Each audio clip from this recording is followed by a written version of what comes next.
hours left for campaigning in Karnataka and political parties are sprinting in the last lap. BJP has brought in 19 union ministers, 3 chief ministers to hold marathon rallies across the state.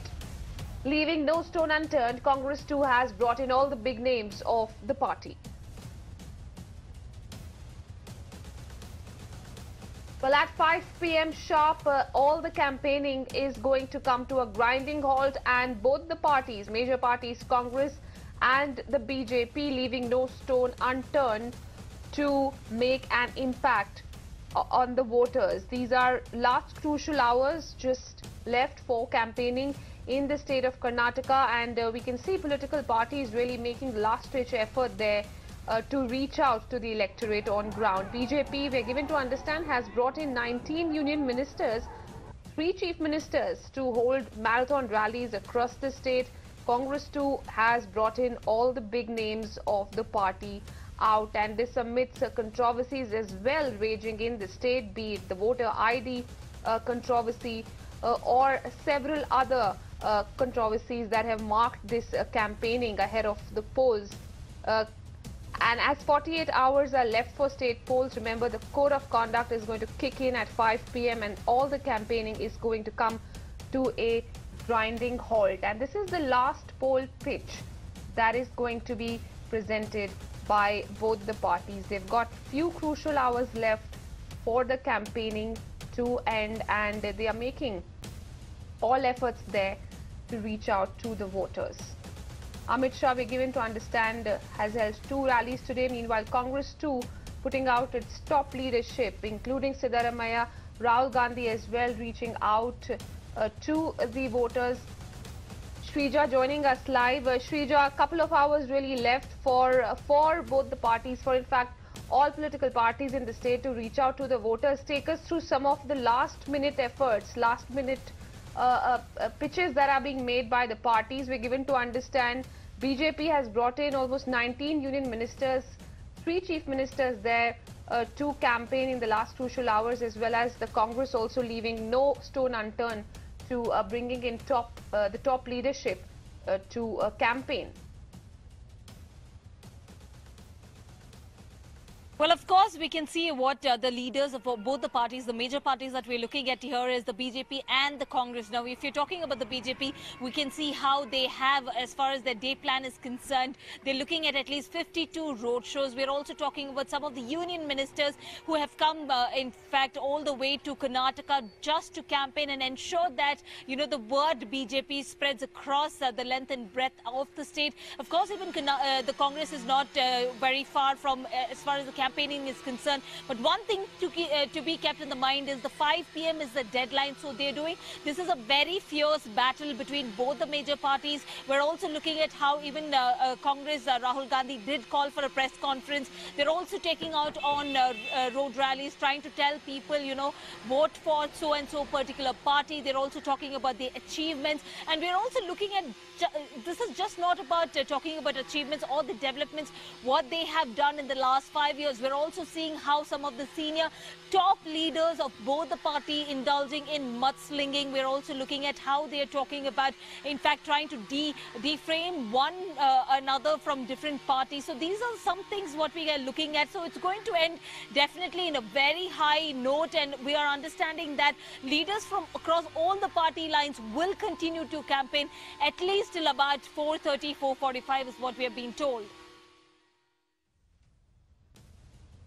Absolutely, Shrija. So both the BJP and the Congress indulging in high voltage campaigning that's going to come to an end at 5 p.m. this evening. In fact, earlier in the day, Congress chief Rahul Gandhi made a scathing attack on the BJP and more specifically on Prime Minister Modi. He even raked up several national issues to take a dig at the centre. Listen in.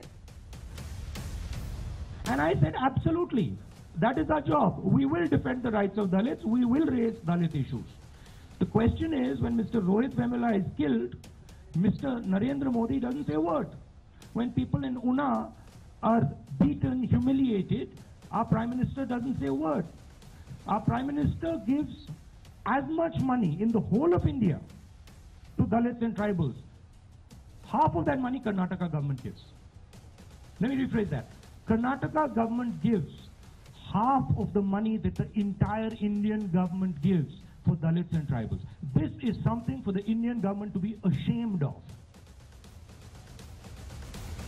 Thousands and thousands of technical jobs of the highest value addition could have come to Karnataka, but Mr. Narendra Modi chose to give that deal to his friend.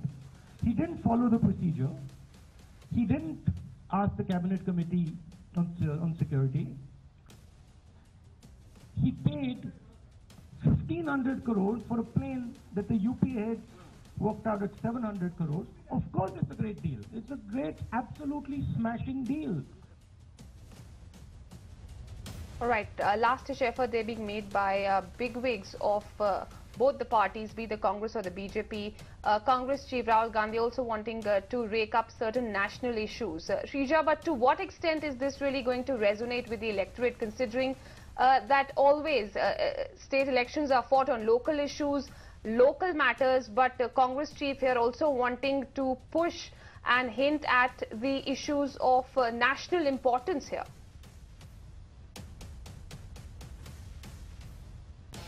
Well, right now the need of the hour for both the parties is to in fact reach on ground, that is touch the grassroots levels.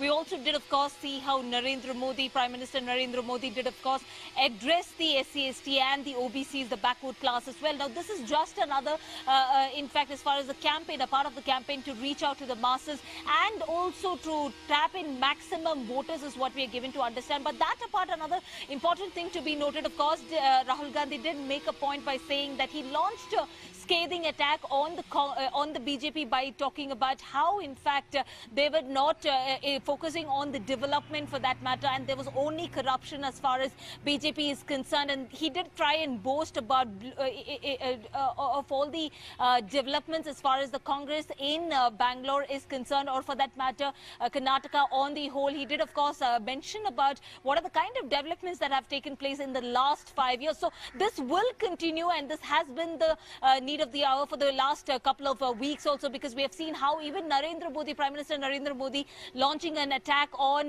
the Congress as well. So there has been mudslinging in both the parties, what we are looking at, and this will continue to happen until they gauge in the mood of the audience.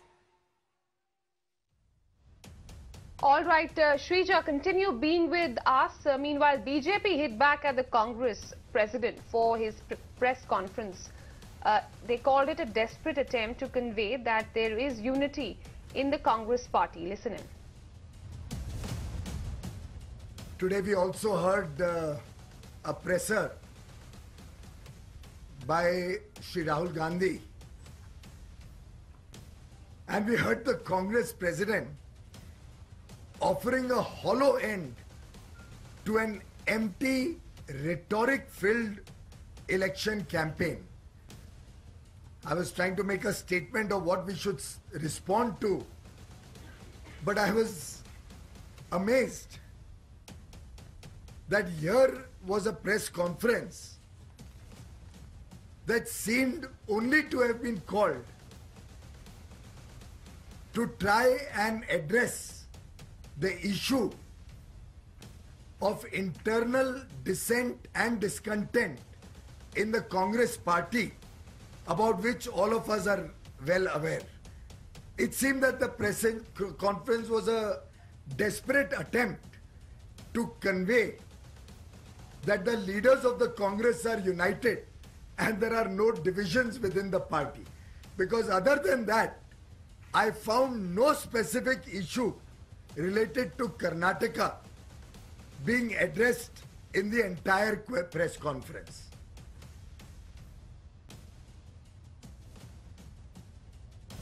Mysore के विकास के लिए और कर्नाटक के विकास के लिए लोग ये चाहते हैं कि भारतीय जनता पार्टी की सरकार बने, और वो यहाँ सड़कों पे भी दिखाई दे रहा है। कांग्रेस इस समय बौखलाई हुई है। राहुल जी का तो मैं क्या कहूँ, अपने आप को उन्होंने पीएम का उम्मीदवार घोषित कर दिया कि मैं बन जाऊंगा। बना कौन रहा है भाई? पूरे हिंदुस्तान में कांग्रेस कहीं बची नहीं, 2-3 राज्यों में बची है, 15 तारीख को यहाँ भी नहीं रहेगी कर्नाटक में। Our beloved Prime Minister Shri Narendra Modi ji had said that in 2007 false promises were made by Srimati Sonia Gandhi ji the then president of Congress party. But none of these false promises that the then Congress government had made were delivered on the ground. People of India, citizens of India as well as people of Karnataka, they have been cheated by the Congress party, by the UPA dispensation. The 5 years of governance, or rather misgovernance of the Congress party in Karnataka, was also agenda-less governance. All right, so just days to go, just 2 days to go, in fact, for the Karnataka elections.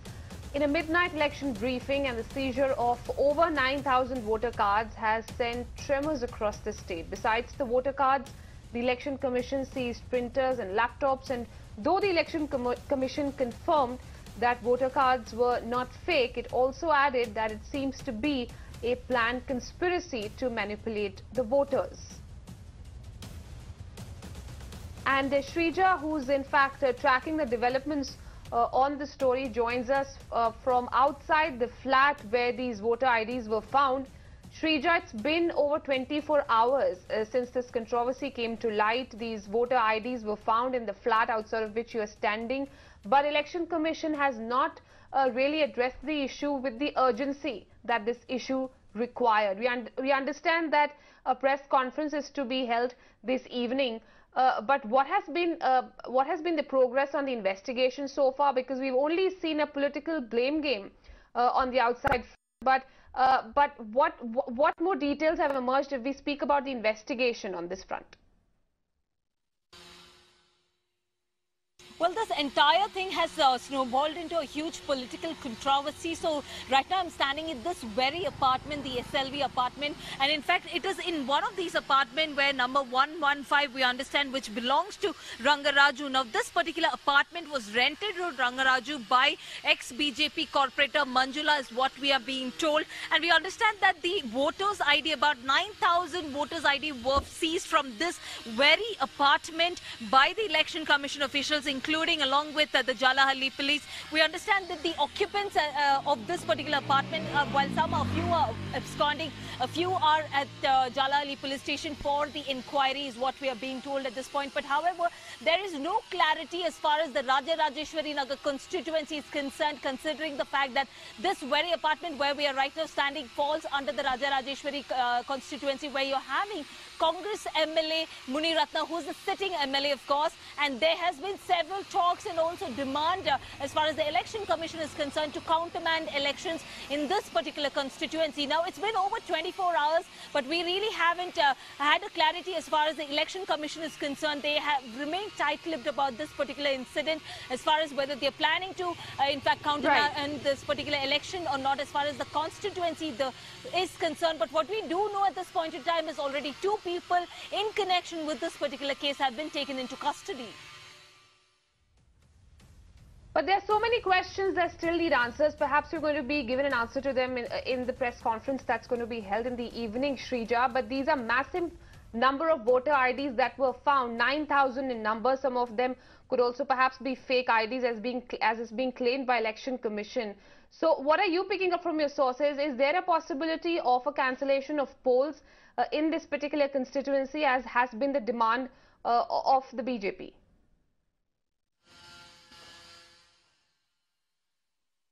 Well, considering we just have one more day to go for the crucial elections as far as Karnataka is concerned, there are talks about how there are chances in the last minute they might change the candidate as well. Because remember, this is the very crucial election and there are people questioning the fact that he is a Congress sitting MLA, and this is also a violation of model code of conduct. Now, clearly, if you remember, as far as the investigation goes, we understand that the 9,000 voters ID which was found in this very apartment, the addresses were found to be belonging to one particular slum.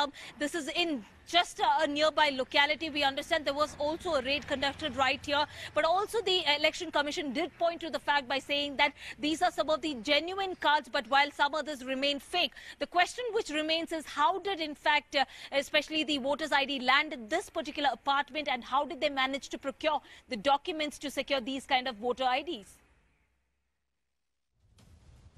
All right, Shrija, many thanks for joining in and getting us all those updates. We'll, of course, watch out for that press conference that's going to be held at 4:30 in the evening by the Election Commission. Thanks for the moment. In other news, and this is a Mega Mirror Now exclusive, this is about the elections that are fought on social media in a way that you, the voter, may be getting influenced. Our correspondent Amita Balachandra spoke with a BJP social media worker in Karnataka who admitted on camera that they use citizen data and their behavior pattern, your likes and dislikes, to shape their campaigns to then influence you. In fact, he spoke of paid and unpaid campaigns, manufactured hashtags, trends and so on. Let's go across to Amita, who will throw some more light on this entire issue. Amita, the BJP has come out and completely disowned this man who they say has never been a part of BJP's IT cell, although we do have proof, as you've also presented, that he very much was clearly a part of the BJP IT cell, and he's also being followed by the top leadership of the party. Well, absolutely. In fact, the BJP has now distanced itself from this entire controversy. We understand yesterday we received a message from them saying that this person that we interviewed, who gave access to us inside the social media IT cell war room of the BJP, talking about the kind of work that they do, talking about how they prepped up for the elections, how they've created WhatsApp groups, how they're looking at behavioral patterns, how they're assessing likes and dislikes. And we have proof on camera to show exactly what happens behind the scenes in the IT cell. Post this, of course, he received a message saying that he does not work for the BJP. But a quick background check that we've done, of course, shows clearly pointing out how this person actually works for the BJP. You will see the kind of profiles on Twitter and Facebook that the co-convener has, pointing out that he has attended a lot of IT cell executive meets. In fact, there is a picture as well with him in the first Karnataka IT executive meet. In fact, we've also seen how he is being followed by a number of BJP leaders, including Piyush Goyal's office, the verified Twitter account on his Twitter. We've also seen how BJP IT cell Karnataka, IT cell Bomanhalli, several IT cells following him on Twitter. All of this is proof enough that he does work for the BJP, and we have proof on camera showing what exactly goes on behind the scenes. All right, Amita, we'll continue tracking the developments there. Of course, remains to be seen how this plays out, considering that just 2 days left for the polls to be held in the state, and to what extent all these tactics and measures are really going to affect the electorate remains to be seen. Thanks for joining us. Moving on now, the episode 6 of Election with Times, in association with the timesofIndia.com, captures the political mood in Bengaluru. Our politicians focusing on communities, Karnataka elections depending on caste politics. Have a look. If you're in the Mysuru region, you have to visit the famous temple of Chamundeshwari, and that's where we are. It's on the outskirts of Mysuru, situated on Chamundi Betta. And I've got with me senior journalist Kushala from the Bangalore Mirror. Kushala, tell us the importance of this place. Chamundeshwari is a very powerful deity of the region. This temple has a very strong connect with Mysuru and of course Karnataka also. It goes back to the Mysore royals, who are the Wadayars, and we still have the titular head in the region. And I can say what Vaishno Devi is to North Indians, I can say, Chamundeshwari is to Karnataka. Let's also get a sense of the importance of the place from a few people who come and visit. Sir, any particular reason why you're visiting this temple?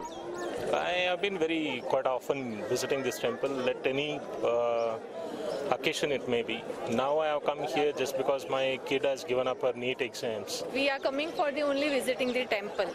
No, we came from Bangalore. So what did you come for? For seeing darshan.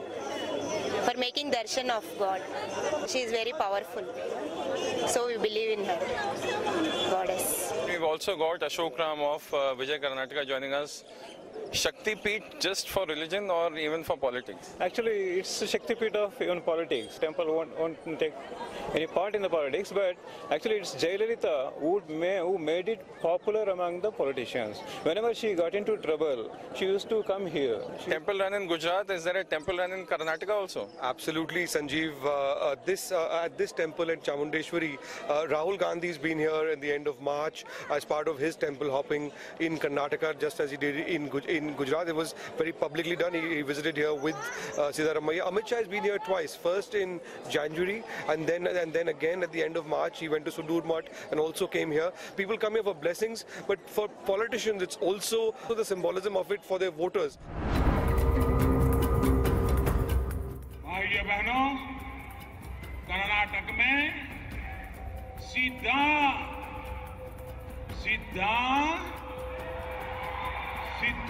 रुपया सरकार है.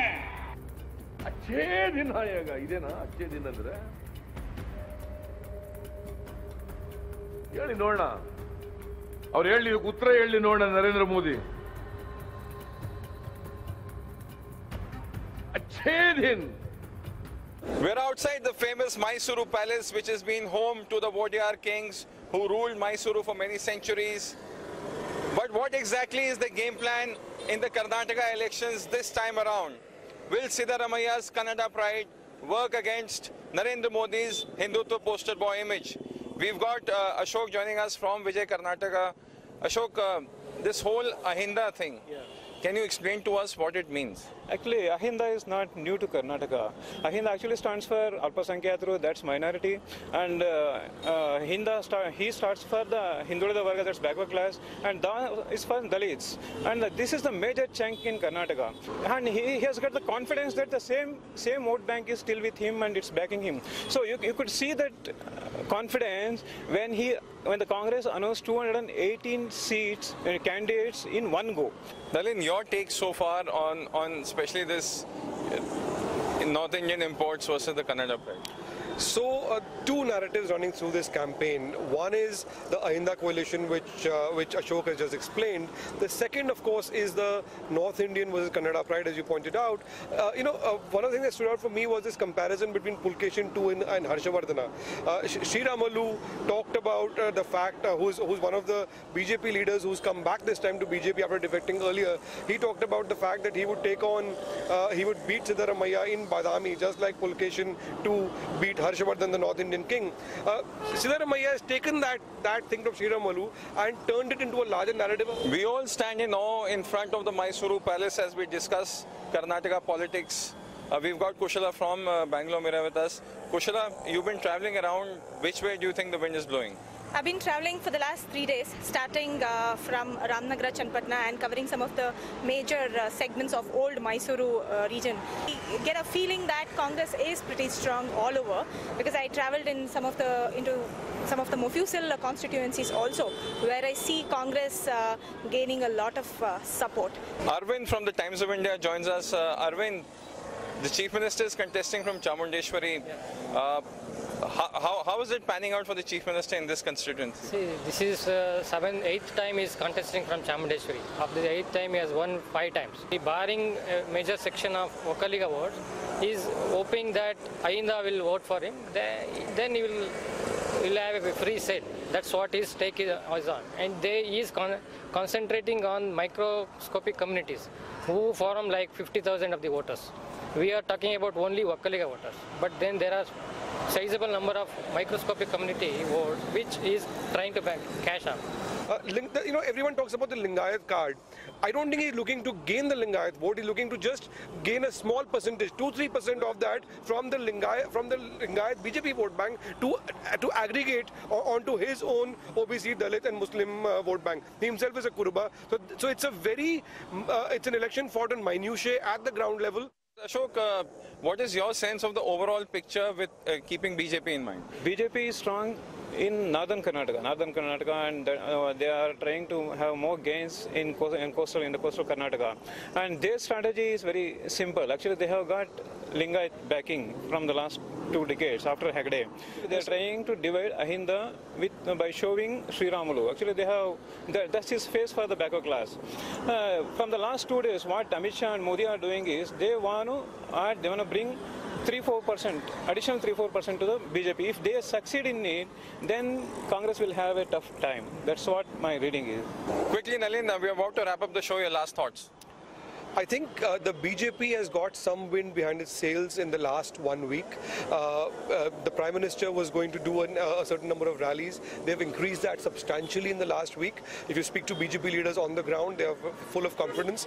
The RSS network has been out in strength. They've got some 40-50,000 Swayamsevaks who are out on the streets. So if Siddaramaiah has got a nativist understanding of this place and a caste arithmetic, the BJP also has enough foot soldiers on the ground. So there you have it. As the election campaign in Karnataka draws to a close, it is a fight to the finish. Will the ground game of Chief Minister Siddaramaiah be enough to take on the public connect of Prime Minister Narendra Modi? That's it for now. Keep watching Election with Times.